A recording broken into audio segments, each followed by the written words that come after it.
বিসমিল্লাহির রহমানির রহিম। Investment management চতুর্থ অধ্যায় ভ্যালুয়েশন, দ্বিতীয় ফরম্যাট স্টক ভ্যালুয়েশন। প্রথম ফরম্যাট ছিল বন্ড ভ্যালুয়েশন আর দ্বিতীয় ফরম্যাট স্টক ভ্যালুয়েশন। স্টক ভ্যালুয়েশনের মধ্যে আমাদের 5টা প্রশ্ন হবে। তো লাস্ট প্রশ্নটা আমি এখানে দিইনি, এখানে 4টে প্রশ্ন দিয়েছি। Find out the value of stock, find out the dividend yield, find out the capital gain or loss, find out the total return. এর জন্য সূত্র শিখতে হবে।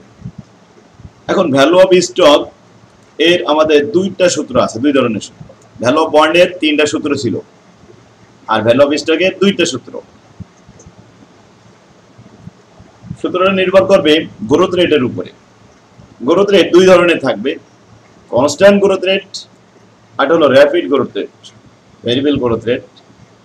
কনস্ট্যান্ট গ্রোথ রেট একটা গ্রোথ রেট দেওয়া থাকবে, পরবর্তীতে ওই গ্রোথ রেটটা মেনটেন করবে প্রতি বছরই। আর rapid growth rate, variable growth rate হলো একের অধিক গ্রোথ রেট থাকবে। বলা থাকবে এরকম, প্রথম 2 বছর এত %, পরবর্তী 3 বছর এবং 4 বছর এত %, এবং পঞ্চম বছর থেকে কন্টিনিউ চলবে এই %। এরকম 3টে পার্সেন্টেজ দিয়ে দিল, 2টা পার্সেন্টেজ দিয়ে দিল, তখন সেটা ভেরিয়েবল গ্রোথ রেট। যাই হোক, ভ্যালু অফ শেয়ারের সূত্র আমরা আসি, market price per share current ইয়ার। শেয়ারের মূল্য আবার কারেন্ট ইয়ার হতে পারে, ইন্ড অফ ফার্স্ট ইয়ার হতে পারে, ইন্ড অফ সেকেন্ড ইয়ার হতে পারে, ইন্ড অফ থার্ড ইয়ার হতে পারে। যদি বলা হয় market price per share current year তাহলে P0, যদি বলা হয় market price per share end of the first year তাহলে P1, আর market price per share end of the second year P2, আর থার্ড ইয়ার বললে P3। এগুলোর সূত্র একই সূত্র, একটু পরিবর্তন করে মডিফাইড করবো। এখানে প্রথমে P0 এর সূত্র হলো উপরে dividend 1 D1 divide by KE minus G। আচ্ছা, P1 যখন বের করব তখন উপরে থাকবে D2, নিচেই KE মাইনাস G। P3 নির্ণয় করার সময় উপরে থাকবে D3, এই P2 নির্ণয় করার সময় D3 by KE minus G, আর P3 নির্ণয় করার সময় উপরে D4। অর্থাৎ প্রাইস যখন আমরা নির্ণয় করতেছি তখন ডিভিডেন্ড সবসময় 1 বছর এগিয়ে থাকছে। যখন আমরা P0 নির্ণয় করলাম তখন কিন্তু D1 থাকলো, যখন P1 নির্ণয় করলাম তখন D2 হয়ে গেল, 1 বছর এগিয়ে যাচ্ছে ডিভিডেন্ড। নিচের অংশে K মাইনাস G এটা কিন্তু সবসময় একই আছে, K মাইনাস G সবাই সমান। তাহলে একটা সূত্র মডিফাইড করে আমরা আপডেট করে আরো চেঞ্জ করে করে দিচ্ছি, শুধু সবাই মানে বুঝতে পারছে। যদি আমরা P4 নির্ণয় করতাম তাহলে এই সূত্রটা কেমন হইতো? P4 সমান সমান D5 by K minus G, উপরে 5 হইতো, নিচে P4 হলে উপরে 5 হবে। এই এখন আসি প্রশ্নপত্রে আমাদের সাধারণত D0 বা D1 দেওয়া থাকবে। যদি D0 দেওয়া থাকে তা D1 বানাবো কি করে? তার জন্য আমাদের সাবসূত্র এই পাশে দেখাচ্ছি। D1 নির্ণয় করতে হবে D0 এর সাথে 1 প্লাস গ্রোথ রেট পাওয়ার 1, এর উপরে পাওয়ার 1 আছে, 1 পাওয়ারটা দেওয়া যায় না, দেখা যায় না, দেওয়া লাগে না। তো এখানে D0 এর সাথে 1 প্লাস গ্রোথ রেট গুণ করলে D1 হয়ে যায়। আচ্ছা, D2 নির্ণয় করবো কি হবে? D0 এর সাথে 1 প্লাস গ্রোথ রেটের উপরে একটা স্কয়ার দিতে হবে, উপরে একটা স্কয়ার দিলে ব্যাস D2 হয়ে যাবে। যদি আমরা D2 নির্ণয় করার সময় এটা করি D1 এর সাথে 1 প্লাস গ্রোথ রেট গুণ করি, তাহলে এই D1 আর উপরে 1 প্লাস গ্রোথ রেটের সাথে এটা পাওয়ার 1 আছে, তার মানে এই মিলে 2। হ্যাঁ, এবার আসি D3 নির্ণয় করার সময় D0 into 1 plus growth rate to the power 3। বিকল্প পথ হলো D2 যদি দেওয়া থাকে তা 2 এর সাথে 1 প্লাস গ্রোথ রেট সরাসরি গুণ করে দিলে বা 3 হয়ে গেল। D4, এখন D4 এর সূত্র হলো D0 এর সাথে 1 প্লাস গ্রোথ রেট উপরে পাওয়ার একটা 4। এবার ওই যে পাওয়ার 4 দেওয়া হলো ওইটা যদি আমাদের এরকম হয় D3 দেওয়া থাকে তাহলে পাওয়ার একটা 1 plus growth rate to the power 1, 1 আর 3 মিলে 4। এটা বিকল্প, অবলিক দিয়ে দিছি। যখন D3 থাকবে তখন আমরা 4 বানানোর জন্য একটা গুণ করে দেবো, ব্যাস। ওকে, এই আচ্ছা, এখন আসি এটা ছিল আমাদের কনস্ট্যান্ট গ্রোথ রেটের ক্ষেত্রে price. P0, P1, P2, P3। তো P3 নির্ণয় করার সময় D4, এগুলো আমরা শিখলাম। সেম এই কথাগুলি আমরা ব্যবহার করব ভেরিয়েবল গ্রোথ রেটে। প্রথমে ফার্স্ট ইয়ারে P0 সমান সমান সূত্র হবে যদি র্যাপিড গ্রোথ রেট একের অধিক তো থাকবেই, প্রথমে যেগুলো ভেরিয়েবল থাকবে সেই বছরগুলো প্রথমে লিখতে হবে, যেমন D1 D2 D3। তার মানে প্রথম 3 বছর ভেরিয়েবল ছিল পরিবর্তন, চতুর্থ বছর থেকে কনস্ট্যান্ট হয়ে গেছে, এই জন্য আমরা D3 পর্যন্ত উদাহরণ দিয়েছি। যদি D4 থাকতো ওখানে চতুর্থ বছর পঞ্চম বছর তো আরো ডিভিডেন্ড লেখা হতো। আচ্ছা, তাহলে আমরা নেক্সট এরপর এটা দেখি P1 কি বলা হয়েছে। আসসালামু আলাইকুম। আসসালাম স্যার, কি আছেন? আলহামদুলিল্লাহ স্যার।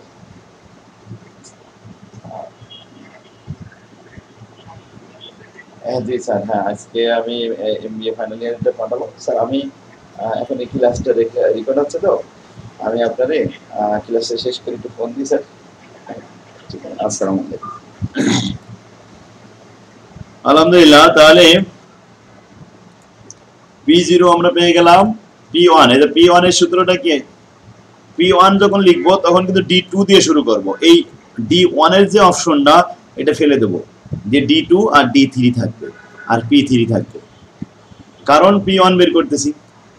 আচ্ছা, যখন P2 বের করব তখন তো D3 নিতে হবে, তাহলে এখান থেকে D3টা নিব আর P3টা নিব, আর 1 এবং 2 ফেলে দেব। এখন যদি আমরা P3 নির্ণয় করতাম তাহলে D4 থাকতো আর P4 থাকতো। এবার আসি P4 আর P3 এর কথা কেন বলছি।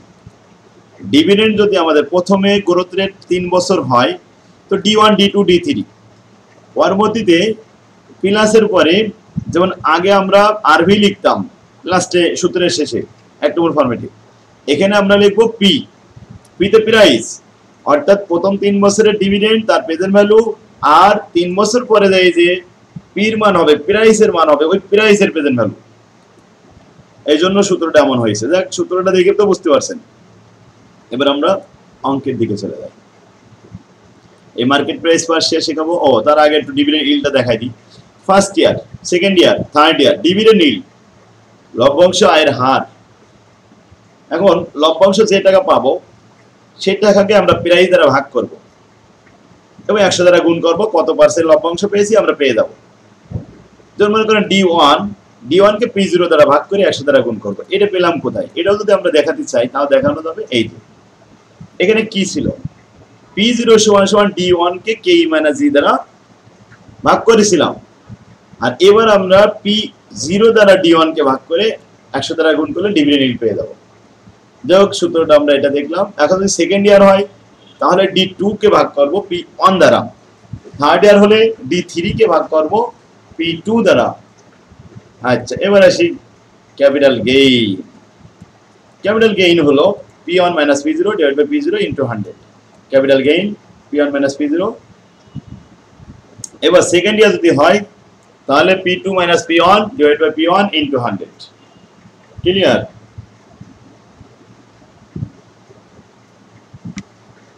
এরপরে যদি থার্ড ইয়ার হয় capital gain = P3 - P2 / P2 × 100। সকলেই ক্লিয়ার হয়ে গেছে? জি স্যার। এখন আমরা এখানে 4টা সূত্র শিখলাম। 4 গ্রাম হয়ে গেছে।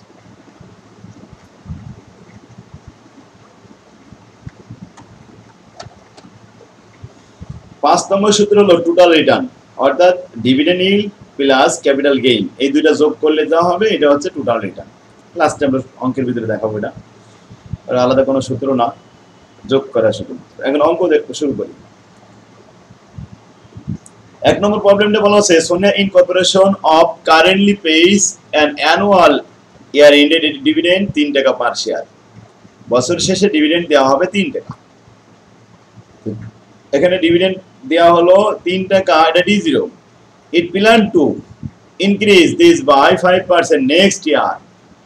তো সে এর পরিকল্পনা হচ্ছে প্রতি বছরে 5% হারে গ্রোথ রেট হবে, এন্ড মেইনটেইন, এটা মেইনটেইন করবে it at the new level for the foreseeable future, ভবিষ্যৎ এই ধারা অনুযায়ী চলতে থাকবে। অর্থাৎ একটাই রেট আর পরিবর্তন হলো না, 5% গ্রোথ রেট কন্টিনিউ চলতে থাকলো, এটাকে বলা হয় কনস্ট্যান্ট গ্রোথ রেট।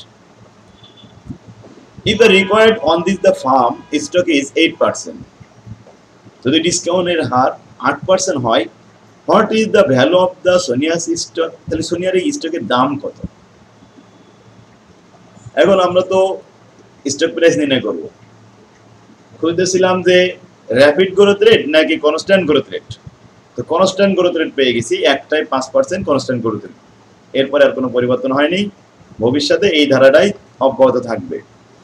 আর সেকেন্ড ডিসকাউন্ট রেট দরকার 8% পেয়ে গেলাম, ডিভিডেন্ড দরকার 3 টাকা দেওয়া আছে, আর তো কিছু লাগবে না। উই নো দ্যাট, আমরা জানি যে market price per share P0 = D1 by KE - G।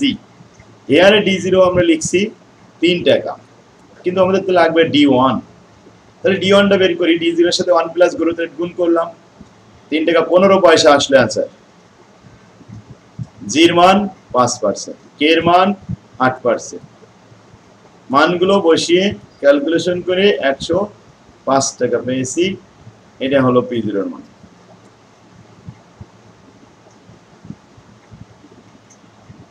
দুই নম্বরে আসি,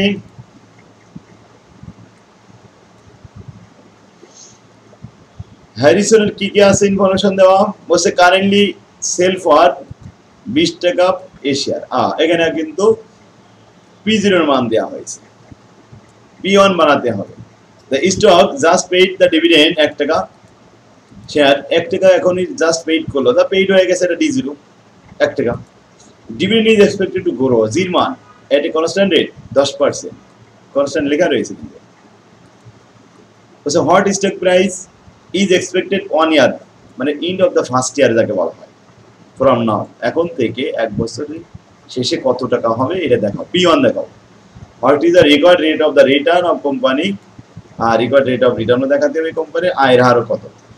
P1 আগে আমরা বের করে নিই, এন্ড অফ দ্য ফার্স্ট ইয়ার বলেছে, তো P0 মান 20 টাকা দেওয়া ছিল, তো P0 যখন দেওয়া আছে তাহলে আমাদের আলাদা কোনো সূত্র লাগবে না, P0 এর সাথে 1 প্লাস গ্রোথ রেট গুণ করলে হবে। এই বিকল্প সূত্রটা আমি এখানে দিছিলাম, অবশ্যই আলোচনা করার সময় আমি একটু বলিনি, এখানে এই যে দিছিলাম যে P1 যখন আমরা বের করি, P0 এর সাথে 1 প্লাস গ্রোথ রেট গুণ করলেও কিন্তু P1 হয়, তখন আর K এর মানটা দরকার হয় না, দেওয়াও থাকে না তখন। এখন আমাদের এই সূত্রে অ্যাপ্লাই করতে হবে P0 into 1 plus growth rate, P0 কত 20 টাকা, গ্রোথ রেট 10%, 1.10 গুণ করলে 22 টাকা, অতএব P1 হচ্ছে 22 টাকা। P1 পেয়ে গেল। এখন আরেকটা প্রশ্ন, what is the required rate of the return on the companies stock. Required rate of return বের করতে হবে, আসলে K এর মান কত, K এর মান কত সেটা দেখাতে হবে। তো আমরা সূত্রটা কিভাবে দেখালাম, এই সূত্রটা মূলত দেখাচ্ছি কিভাবে নিয়ে আসছি। এই প্রথম যে সূত্রটা, এখন যদি আমি P0 নিচে নিয়ে চলে আসি, তাহলে K মাইনাস G এই বার পাশে উঠে আসবে না। আচ্ছা, এই পাশে K মাইনাস G, এখন G যদি আমি মাইনাস G ডাইনে পাশে নিই তাহলে প্লাস G হয়ে যাবে। সুতরাং K এর সূত্র হবে K = D1 by P0 plus growth rate, এই পাশের মাইনাস হবে কিন্তু প্লাস হয়, এইটাই মূলত ভাঙায় আমরা এই সূত্রটা তৈরি করেছি। এই যে K = D1 by P0 plus growth rate, এর মধ্যে একটা পার্সেন্টেজ পাওয়া যাবে, সেটাকে মানে শতকরা বের করার জন্য গুণ দেওয়া হয়েছে 100। যাই হোক, এখন আসি D1 এর মান কত, 1 টাকা 10 পয়সা, আর P0 এর মান পুরোটা আছে 20 টাকা, গ্রোথ রেট 10% মানে 0.10, ক্যালকুলেশন করে 0.10 যোগ করে 15.50% অ্যান্সার হয়েছে লাস্টে।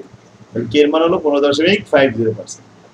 তো এই সূত্র কিন্তু মুখস্থ করা লাগবে না, প্রথম সূত্রটাই জাস্ট ভেঙে আমরা এটা করে দিলাম, K এর মান বের করে। এবার আসি সবথেকে গুরুত্বপূর্ণ একটা অঙ্ক, এই অঙ্কে সবগুলো রিকোয়ারমেন্ট আছে।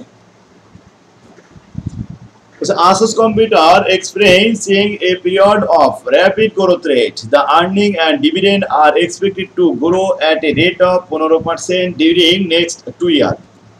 পরবর্তী 2 বছর 15% হারে গ্রোথ রেট বাড়বে, at 13% in the third year, third ইয়ারে growth rate 13%, and at a constant rate 6% thereafter. Constant growth rate কত পার্সেন্ট?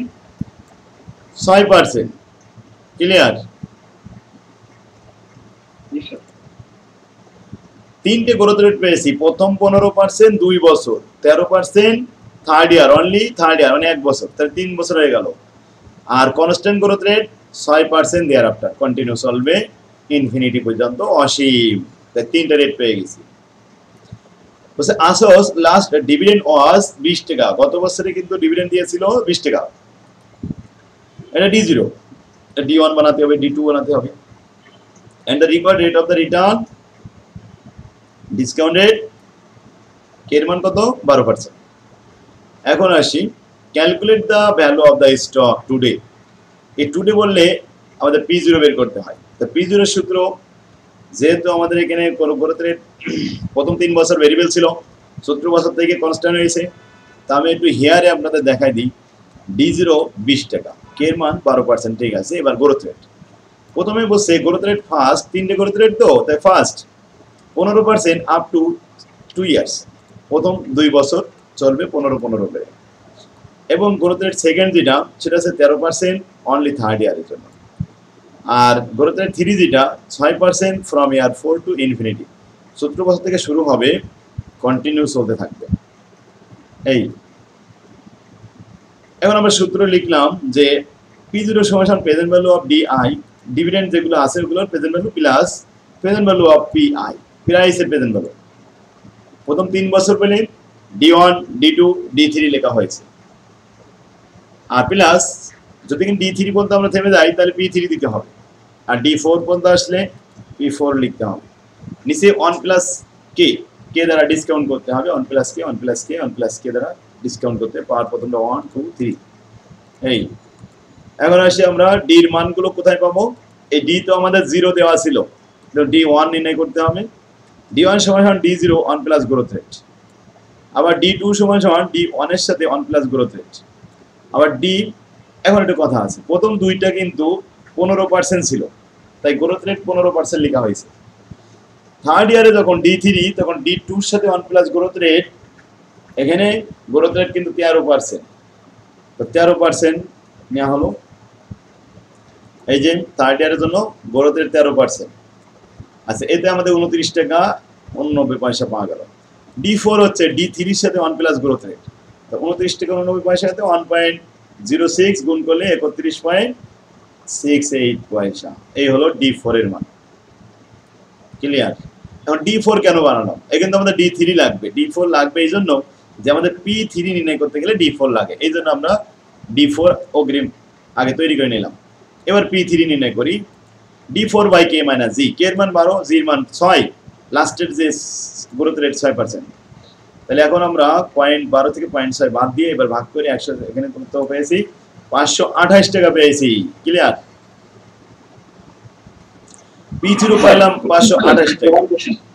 হ্যাঁ, আমরা গ্রোথ রেট প্রথম 2 বছরের জন্য আমরা নিচ্ছি 15%, তৃতীয় বছরের জন্য আমরা নিচ্ছি হচ্ছে 13%, চতুর্থ বছরে 6%। এখন আমার কথা হচ্ছে D1 এ আমরা প্রথম বছর বের করলাম ধরুন 15 বছর দিয়ে, দ্বিতীয় বছর ঠিক 15 বছর দিয়ে, তৃতীয় বছরে ওই মানে ওই বছরের যে তৃতীয় বছরের যে ওই আইনের ওই গ্রোথ রেটটা এন্ড করতে হবে। হ্যাঁ, ওখানে যেটা ফলাফল থাকবে ওই D2, ওই D2 এর সাথে আবার আমাদের গ্রোথ রেট গুণ করতে, তাহলে D3 হয়ে যাবে। এইভাবে মানে ওই যে পূর্বের যে রেটটা থাকবে, ওই যে পার্সেন্টেজ রেটটা, ওইটা আবার এখানে নামতে হবে। এটাই।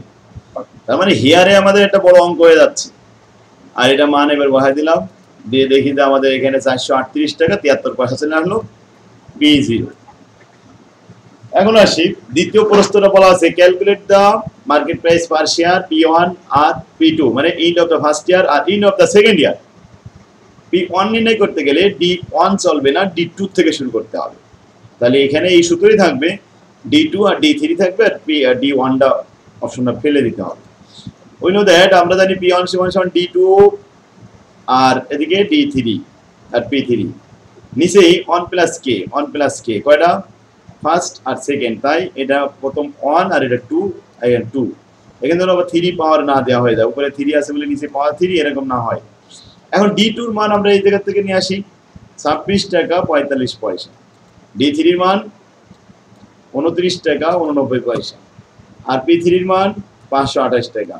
নিচেই 1 প্লাস কে এর মান তো 12% সবাই জানে, এটা বহাই দিয়ে ক্যালকুলেশন করে ফেলেন।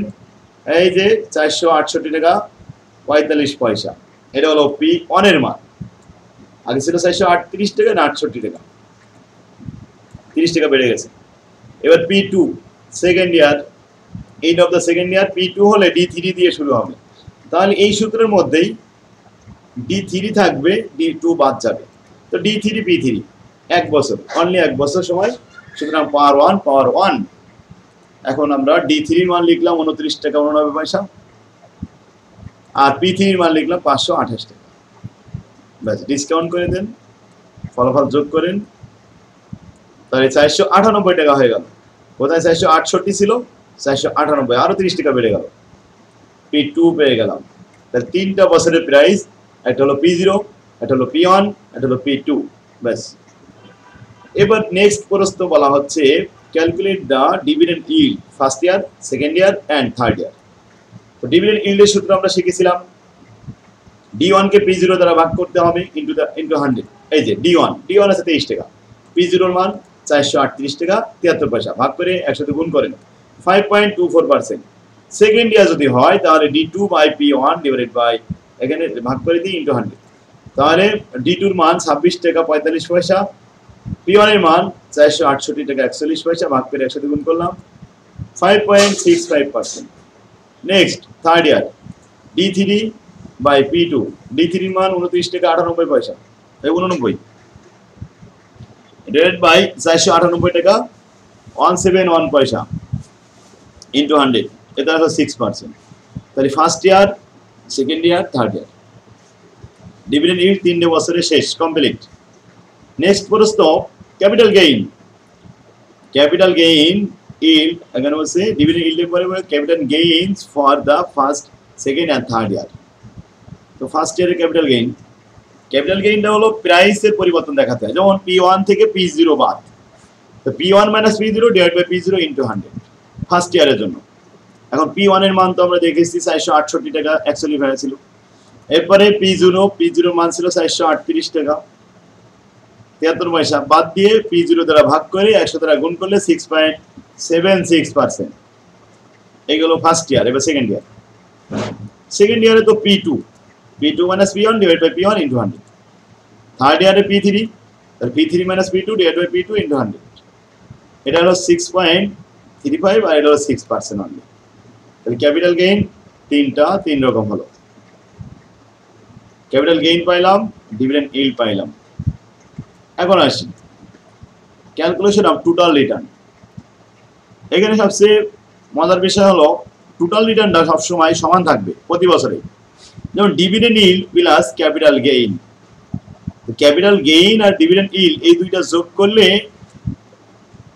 সবগুলোর মান একই রকম হয়। তাই টোটাল রিটার্ন, এখানে ডিভিডেন্ড ইল্ড কত আছে প্রথম বছরে 5.24 আর ক্যাপিটাল গেইন 6.76, এই দুইটা আমরা যোগ করলাম 12% বরাবর রাউন্ড মিলে গেল।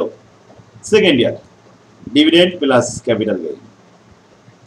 সেকেন্ড ইয়ারে আপনার ক্যাপিটাল, এখানে ডিভিডেন্ড ইল্ড কত ছিল 5.65 আর ক্যাপিটাল গেইন ছিল কত, ক্যাপিটাল গেইন 6.35, যোগ করে পেয়েছি 12%।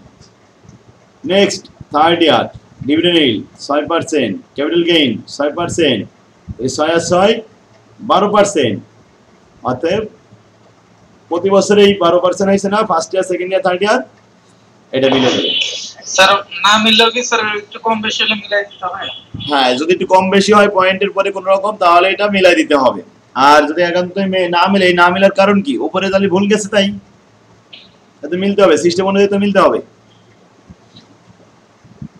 মিলে গেলে আমরা বুঝতে পারবো যে হয়ে গেছে। হ্যাঁ, এমন দেখাচ্ছে কি যে এখানে যেমন 6.35, তো 35 এর পরে কিন্তু আরো ছিল, অনেক সময় দেখাচ্ছে কেউ দিল 6.36, এখন ওই 36 এর কারণে এখানে হয়তো দশমিকের পরে 0.1 বেড়ে যাচ্ছে, 0.1 যদি বেশি হয়ে যায় তখন আমার ভাবতে হবে তাহলে এখানে আমার 6টা কমাইয়ে 5 দিলেই তো আমার এটা মিলে যায়। সুতরাং আমরা ওই উত্তরপত্রেই চেঞ্জ করে দিয়েছিলাম। ক্লিয়ার? জি। তাহলে আমাদের এই ফরম্যাটে যতগুলো আইটেম আছে সবগুলো শেখা হয়ে গেল। কি কি? প্রথমে কি শিখলাম? Value of stock. এখন value of stock growth rate হতে পারে, এই কনস্ট্যান্ট গ্রোথ রেট হতে পারে, র‍্যাপিড গ্রোথ রেট হতে পারে, ভেরিয়েবল গ্রোথ রেট। আচ্ছা, এখন প্রাইস তো শিখলাম। P0 এর মান D1 D2 D3 এইভাবে। D1 এর মান P0 এর মান শিখলাম, P1 এর মান শিখলাম, P2 এর মান শিখলাম, P3 এর মান শিখলাম, এগুলো সব ক্লিয়ার করলাম। আচ্ছা, এরপরে আসি ক্যাপিটাল, এই যে ডিভিডেন্ড ইল্ড শিখলাম, ক্যাপিটাল গেইন শিখলাম, এরপরে টোটাল রিটার্ন শিখলাম। ব্যাস 5টা রিকোয়ারমেন্ট হয়ে গেছে। প্রত্যেকটা অঙ্কে এখন এই ফরম্যাটে মানে এই প্যাসেজটা বেশি থাকে, র‍্যাপিড গ্রোথ রেট বেশি থাকে, পরিবর্তনশীল ভেরিয়েবল গ্রোথ রেট না। প্রথম হচ্ছে dividend expected to grow 8% annually for 3 years. প্রথম 3 বছর কত পার্সেন্ট? 8%। প্রথম 3 বছর এই 8% এটা পরিবর্তনশীল, পরিবর্তন হয়ে follow by 5% constant growth rate. পরবর্তীতে 5% করে হবে কনস্ট্যান্ট, এয়ারফোর টু ইনফিনিটি। 70 বছর থেকে শুরু করে অসীম চলতে থাকবে। তাহলে কয়টা গ্রোথ রেট? 2টা। 8% চলবে প্রথম 3 বছর, 5% চলবে পরবর্তী 70 বছর থেকে শুরু করে অসীম। ক্লিয়ার? এবার আমরা নির্ণয় করব বাকিটা, D1 D2 D3 D4 এভাবে ক্যালকুলেশন করে দিলাম। তাহলে P0 এর মান নির্ণয় করলাম। দুটো গ্রোথ রেট ছিল এখানে। আরেকটা অঙ্ক দেখি, আর এটা তো কনস্ট্যান্ট গ্রোথ রেট। 6 নম্বর এটা কনস্ট্যান্ট গ্রোথ রেট। 7 নম্বর কনস্ট্যান্ট গ্রোথ রেট, একটা গ্রোথ রেট আছে। কোম্পানিজ গ্রোথ রেট 0, ওই নেই মানে ওইটাই একটাই। এটা rapid growth rate, variable growth rate আছে। প্রথম 3 বছর 5% হারে চলবে, পরবর্তীতে 4%, এটা কনস্ট্যান্ট হবে। গ্রোথ রেট 2টা। 3 বছর বলেছে বলে D1 2 3, 4 বছর বললে D1 2 3 4 পর্যন্ত আসতো। 9 নম্বর এই অঙ্কটা কনস্ট্যান্ট গ্রোথ রেট, 10 নম্বরটা কনস্ট্যান্ট। 11 নম্বর যে অঙ্কটা এটা র‍্যাপিড গ্রোথ রেট, প্রথম 3 বছর, তারপরে 70 বছর থেকে ইনফিনিটি। 12 নম্বর অঙ্কটা প্রথমে আমাদের কনস্ট্যান্ট গ্রোথ রেট দিয়ে পরে আবার সি নম্বরে যে ভেরিয়েবল গ্রোথ রেট দেওয়া হয়েছে। এখান থেকে বলছে প্রথম 10% 3 বছর পরিবর্তন হবে, পরবর্তীতে 6% কনস্ট্যান্ট থেকে যাবে এয়ারফোর টু ইনফিনিটি। তাহলে আমরা সেই সি নম্বর রিকোয়ারমেন্ট করার সময় র‍্যাপিড গ্রোথ রেট ইউজ করলাম। এখানে আমাদের ভ্যালু অফ প্রিফার্ড স্টক, এটা আমরা এর আগেও শিখেছি, যেটা বন্ড ভ্যালুর সাথে নিয়ে আসতে হয়, বন্ড ভ্যালুর সূত্রে অ্যাপ্লাই করতে হয় প্রিফার্ড স্টকের ভ্যালু। 0 কুপন বন্ড দিয়ে, আচ্ছা এখানে কেন দেওয়া হয়েছে? এটা হয়েছে লাস্টে ফরম্যাটগুলো শেষ হয়ে গেছে, এখন আমাদের বোর্ড প্রস্ত কিছু সরাসরি এখানে দেওয়া হয়েছে, কারণ এটা তো 0 কুপন বন্ড 1 নম্বর ফরম্যাটে অঙ্ক ছিল, তো নাম্বার আর চেঞ্জ না করে ওখান থেকে সরাসরি এখানে চলে আসছে। এটা 1 নম্বর ফরম্যাটে অঙ্ক, 0 কুপন বন্ডের আর এর মান বের করতে বলা হয়েছে। এটা 2 নম্বর ফরম্যাটের কনস্ট্যান্ট গ্রোথ রেট, এটাও কনস্ট্যান্ট গ্রোথ রেট।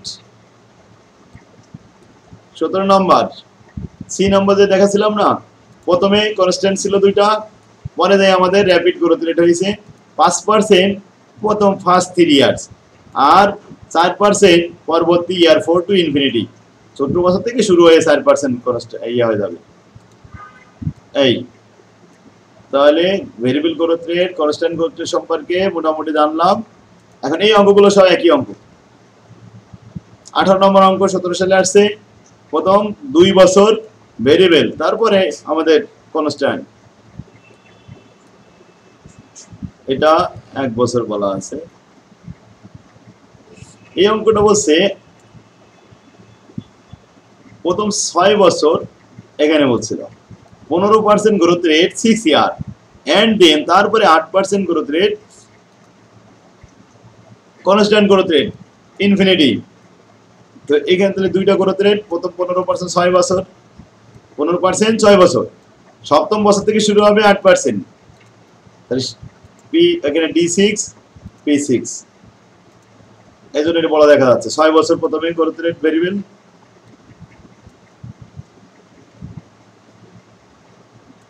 প্রথম 4 বছর ভেরিয়েবল গ্রোথ রেট, তারপরে কনস্ট্যান্ট, পঞ্চম বছর থেকে কনস্ট্যান্ট গ্রোথ রেট। নেক্সট 23 নম্বর যে অঙ্কটা, এটাও ভেরিয়েবল গ্রোথ রেট। 24 নম্বর অঙ্কটা দেখেন, এখানে অনেক বড় দেখা যাচ্ছে। প্রথম 4 বছর গ্রোথ রেট হবে 6%, পরবর্তী 3 বছর 10%, 4 আর 3 7 বছর হয়ে গেল। তার পরবর্তীতে 7% হারে কন্টিনিউ চলবে। তাই 7টা বছর দিয়ে আছে ডিভিডেন্ড 1 2 3 4 5 6 7 এই পর্যন্ত।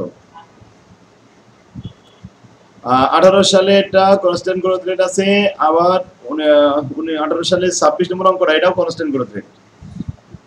এই তো অনেকগুলো দেওয়া হলো, 19 সাল পর্যন্ত শেষ। এই 19 সাল পর্যন্ত আসছে, 7 কলেজে এটা আসছে কনস্ট্যান্ট গ্রোথ রেট।